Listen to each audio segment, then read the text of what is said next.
Welcome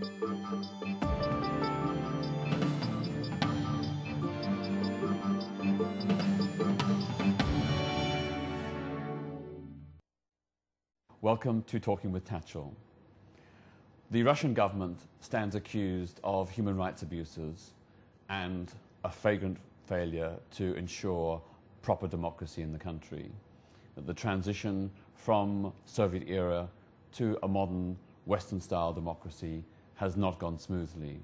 We have witnessed the murder of journalists, the human rights abuses in Chechnya, and more recently, the attacks on the lesbian and gay community. The mayor of Moscow, Yuri Luzhkov, has banned Moscow Gay Pride, and last year, when gay and lesbian Russians tried to march, they were set upon, beaten and attacked, both by far-right extremists and religious fundamentalists, but also by the Moscow riot police. With me to discuss the status of democracy in Russia and the related issue of human rights abuses endured by lesbians and gays is Nikolai Alekseev, who is organiser of Moscow Gay Pride and head of the Human Rights Project for Gay Russia. Welcome, Nikolai. Thank you. I just wonder if we could perhaps start by just giving me your assessment about where Russia is today in terms of the development or non-development of democracy, the rule of law and respect for human rights. What's your basic assessment? How far has Russia gone down that road towards becoming a Western-style pluralist democracy? Well, first of all, we should always know that Russia is a very young democracy, which just started in 1991 with the collapse of the Soviet Union. So it's just about 16 years that passed since then.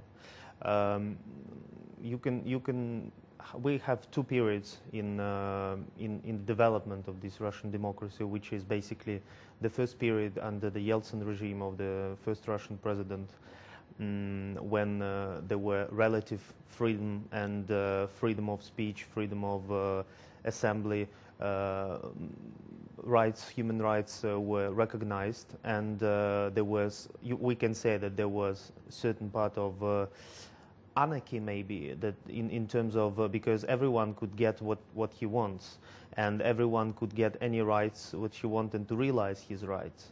And this is very typical for the period of the collapse of the huge empire, and now that you get all the freedom and you do what you want. Yeah, I'm right in thinking that in 1993, under Yeltsin, the Stalin-era anti-homosexual laws were abolished. Yeah, that's true. I mean, in the law against homosexuality was passed in 1934, and it was abolished in 1993 under the Yeltsin rule, and he signed the law to decriminalize homosexuality. And after that, I mean, the period of, because there were lots of economical problems in Russia, we had to change from state economy to the market economy in a matter of months. We had to make this transition from 91 to 92. And of course, there were lots of problems connected with that. We didn't have anything in the shops in 88, in 89, in the last days of the communist times. I remember myself queuing when my parents woke me up at 5 o'clock or 4 o'clock in the morning, when I had to go to the shop to queue in the milk shop to buy milk, cheese or whatever, any milk products, and the same with my sister. And we had special tickets to get to buy food. And of course, with this transition, and in 92, when we have the shops where there is everything in the shops because of the market economy, but the prices started to grow very, very fast. Inflation was huge, and all this is the consequences of this transitional period. Of course, at this time, people mostly cared about their own economic situation, about how to live, how to get a good salary, how to provide for the living for their family. And most of the time, as I always say, for example, if someone tried to conduct a gay parade in 92, in 93, or in 94, maybe we would have this right now already guaranteed, and no one would be able to ban it now. But since by the end of the Yeltsin times and by the economical situation in the world started to change. And as you see now, we see the domination of the United States, who are dictating their rules all around the world. And due to this also, the oil prices went up, the gas prices went up, all the natural resources prices went up. And because of this, of course, Russia, who is one of the main exporter of all these natural resources to Europe and to other countries, is of course on getting its strength and can try to dictate its conditions to other countries. And what's been the implication of all these changes in terms of the closure of that democratic space that existed, or relative democratic space that existed in the Yeltsin era? Would you say that under Putin, definitely the opportunities for freedom of expression and assembly and so on have been closed I think there or is restricted? I think yes, because of course, when the country is, when the country is getting richer and when the country is understanding that it doesn't need any foreign help anymore, when the country understands that it can live on its own, and one of the aims of the Putin government is to repay all the debt of the Soviet Union and not to have any debt in front of any country, and of course, with the growth of this wealth, and with the growth of the economic well-being of the general population, which of course increased in comparison with the Yeltsin times, but still this is nothing for such a rich country as Russia. Of course, all this cannot go without the desire of the people in power and also of some people in the society to remember these Soviet times of superior, when Russia and when the Soviet Union was one of the major powers in the world.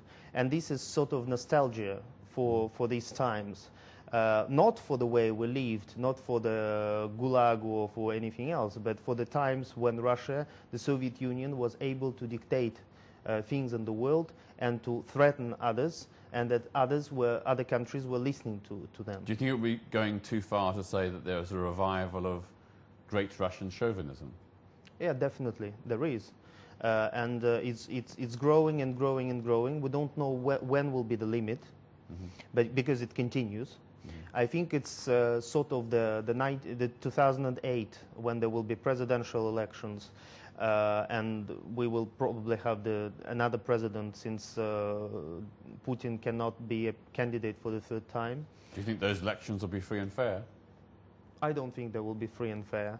I think that currently the resources of the power, everything is concentrated in the hands of a certain group of people, and everything is dominated. In 8 years, the political context, the political sphere was changed dramatically.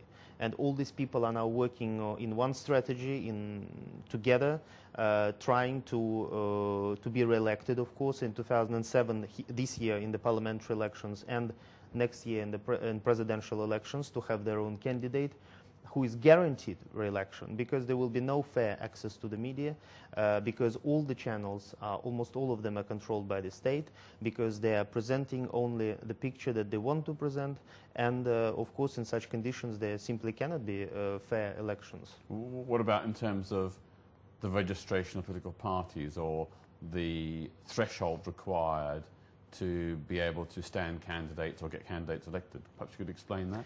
Yeah, of course. For example, if you want to organize, to form a political party now in Russia, it's impossible.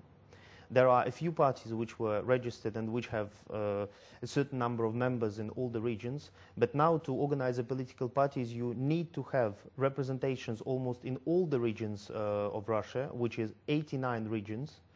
You have to have a certain number of members in every region, not just in one, but in every region of Russia. If you want to take part in the elections, you have to collect a lot of signatures or to provide a huge amount of money as a deposit. As a deposit. And even if you take part in these elections, once again, you are not guaranteed access to the free access to the media. You are not guaranteed fair electoral campaign. And at the same time, to get into parliament, now you need 7% of the vote, which before it was 5%, and half of the parliament, the lower chamber of parliament, the Duma, half was elected by the party lists and half was elected by the constituencies, like here in Britain. Now, here in parts of Britain. Yeah. So what we have now is that all the Duma and all the parliament will be elected this year in 2007 by party lists. So it's proportional representation. And to get this 7% with the current political climate and without access to the media, without proper campaigning, is impossible. I mean, what is your own view about, who is going to succeed Putin, or which not necessarily which individual, but which faction or party, and who do they represent? Well, to tell you the truth, I don't know exactly who it can be, because knowing Putin and knowing his sometimes unexpected decisions and unexpected actions and unexpected appointments for high positions, we cannot predict who it will be. I think it will not be those two candidates who are actively now in the media seen as the possible candidates for the presidency and successors of Putin. I don't think it will be one of those two, but I think it will be someone, of course, from his circle and someone close to him, and so on. I hope it will not be someone from the more radical wing. So I mean, from the people from the former KGB or people from the how we say law enforcing authorities and so on. So we hope it will be someone more liberal, more democratic, because once again, with all the economy is developing in the cycles, and of course, currently we have the high oil prices. Currently, we have high natural resources price, but this will stop at one point. And of course, the situation will change dramatically, because Russia will have to listen to other countries, to the views of other countries. In terms of, let's say, the right to free expression, the right to protest, the right to free assembly, how is that restricted at the moment? Well, if you look at the Russian legislation, and if you look at the Russian constitution and the federal law on meetings and demonstrations, everything is absolutely perfect. The rights should be respected of any social group, of any person who want to demonstrate, and they don't need to get any permission from the authorities to go on the streets, and they just need to notify the authorities that they want to conduct this particular event at this particular time. And the only thing which authorities can do is to, if the aims of this event are in accordance with the constitution, are not anti-constitutional, in this case, they can only offer to the organizers the alternative route, the alternative place to conduct this event, which is justified by some particular circumstances that it cannot be conducted in this place. But the situation is absolutely perfect in terms of legislation. A bit like Stalin's constitution. Yeah, a bit like Stalin's. On paper, lots of good things in it, but in reality... Exactly the same, because in Stalin's constitution is considered as one of the most democratic in the world of all times. You see. So, and in reality, what we see is that the authorities, especially in Moscow, because all the political actions and all the political fights are concentrated in the capital, and it's not so important with some meetings or demonstrations in other regions of Russia, because they're not affecting so much the well-being of this political elite. So most of the time in Moscow, Moscow authorities are banning the demonstrations, public events, meetings, picketings, everything. So it all depends on whether they want this event to go ahead or not. And I would say that it's not just gays. It's not just that the mayor of Moscow is banning the right to demonstrate for gay people. It's the same exactly with other groups, like, for example, people who are protesting because they were cheated when they bought some shares in the house building. They're also protesting, and they're being forbidden to protest. The people who are fighting for ecology, for the against building something in the ecological areas of Moscow, in the forest areas of Moscow. The Russian march, even the March of Nationalists, which was banned last year by the Moscow mayor. I mean, it's absolutely opposite to the ideas that we are promoting. It's against gay people most of the time. But as I always say, I mean, these people has the right to express their position. As soon as they're not voicing any slogans which are against the constitution and the current situation, in this case they have the right to demonstrate, but it's also banned by the Moscow authorities, and it's quite. And as we're discussing now, just yesterday the Moscow Parliament passed the law which applies even more restrictions on the conduct of the public events. And now it will not be possible to do it next to the historical monuments. And if you look at Moscow, there are probably every house is a historic monument in the center of the city. So basically, you can very easily send people out of the center and to protest somewhere in the suburbs where no one will see it. Yeah. Do you want to tell us about your own experience trying to organise the first ever Moscow Gay Pride March last May? You applied. Tell us what happened.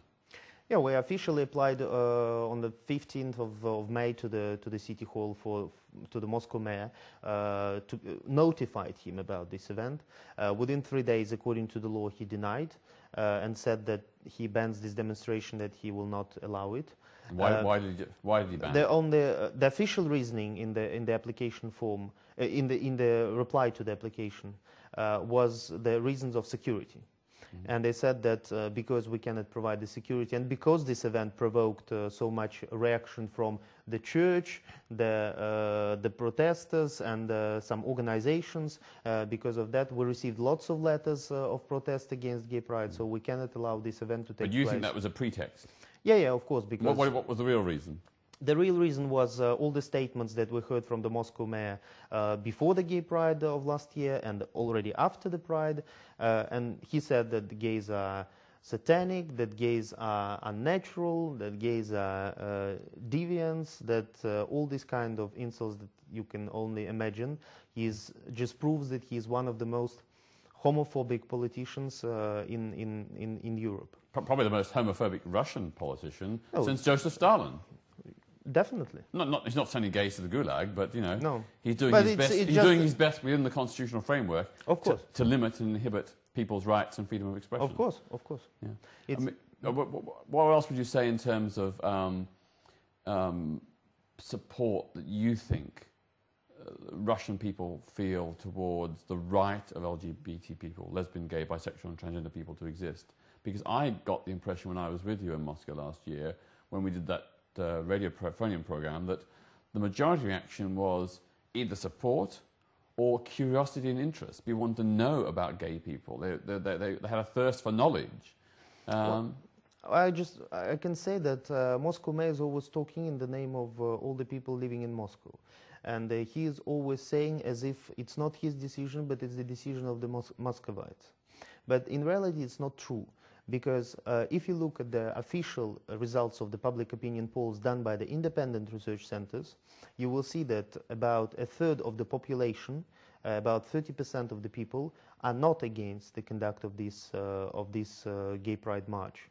And this is all in the situation when the authorities are against us, and when there is a propaganda against gays in the media and by the authorities and by the officials and the deputies of the Duma and so on. This is a third.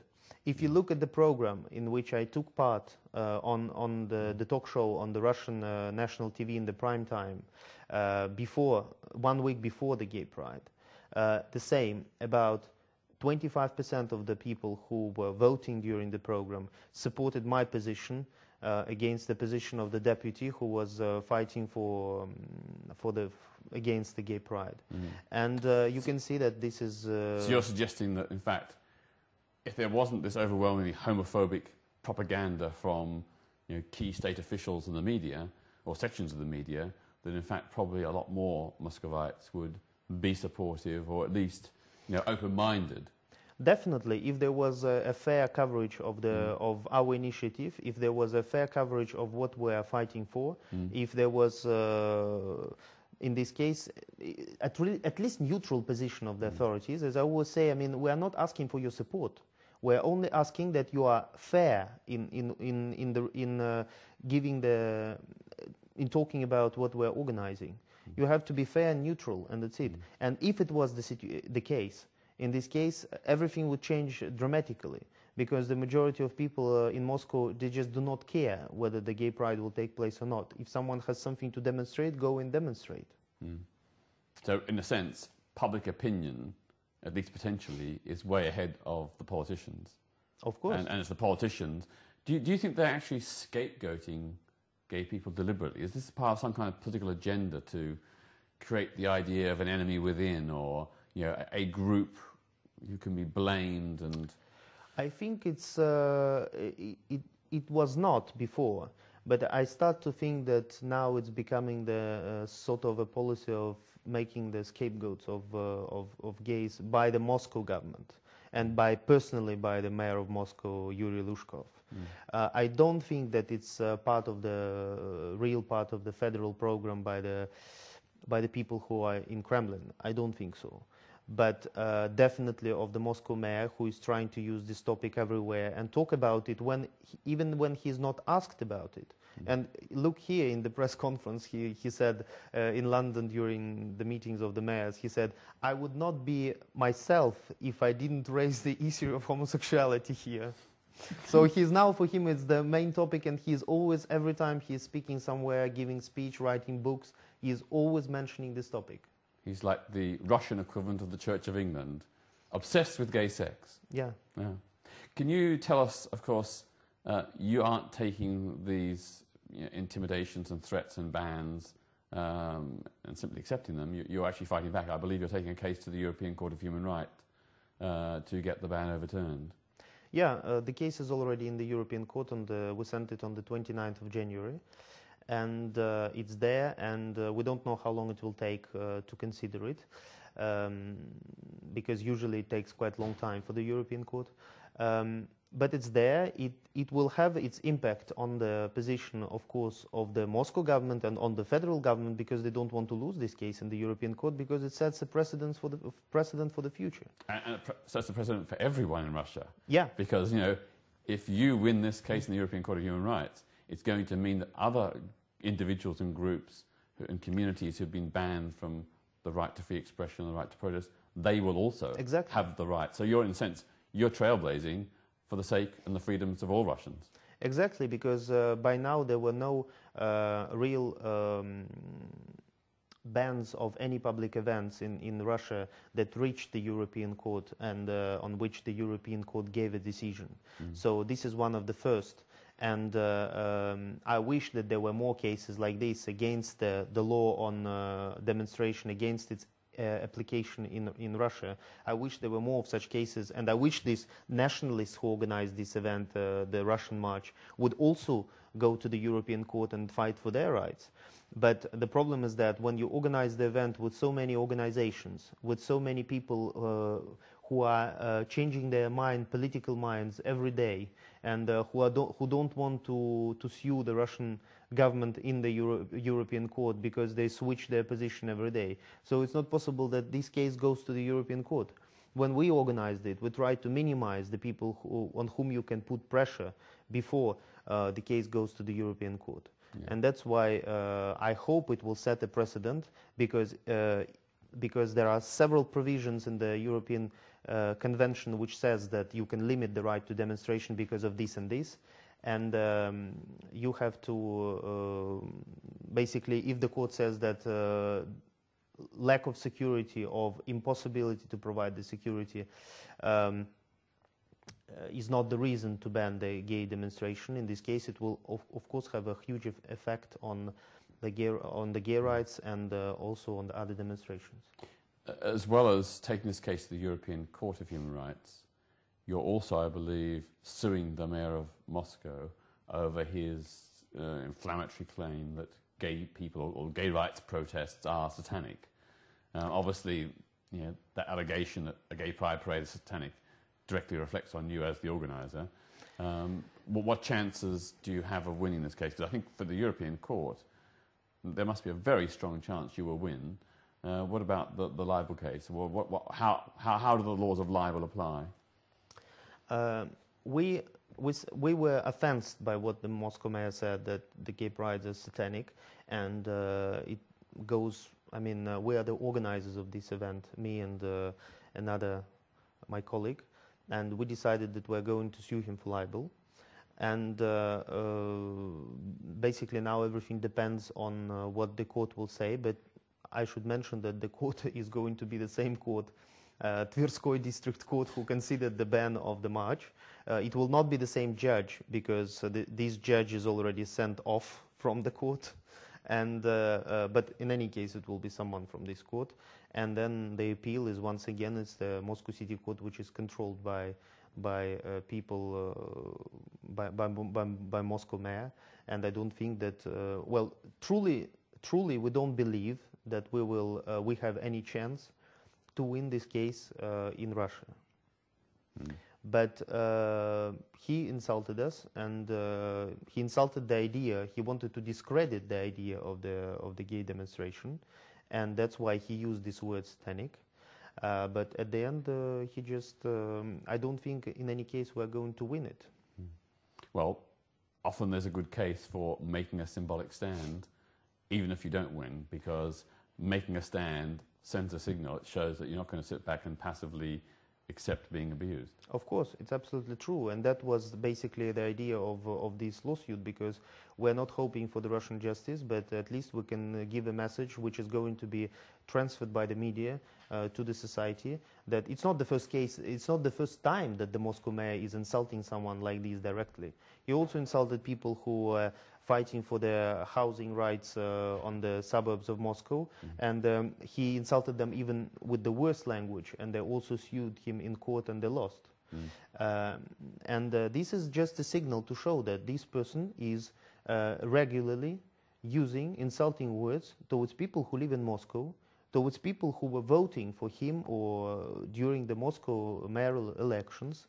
And by the way, the coincidence is that as soon as we sent the application to the European Court on the 29th of January, the same day, in several hours, he made this statement about the satanic parade. Mm.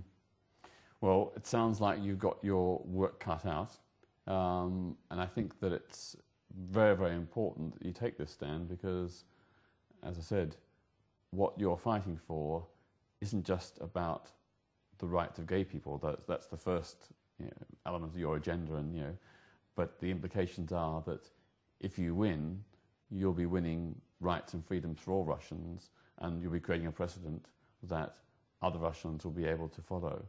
I mean, just finally, can I ask you, what's your feeling about the prospects, very quickly, for lesbian and gay human rights in Russia in the coming 2 or 3 years?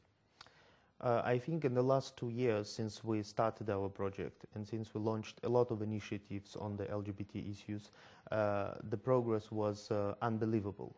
Because in the last 2 years, the media started to talk freely about the issues of homosexuality, both in the newspapers and the magazines, on TV, on the radio, everywhere.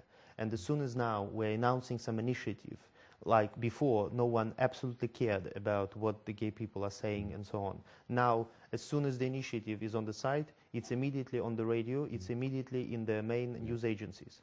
And this is very important. Well, thank you. We'll have to finish there. Very, very good to speak to you, Nikolai, and we look forward to hearing from future successors. Thank you. Okay, that's all from Talking with Tatchell this week. Please join me next week as well. Bye-bye.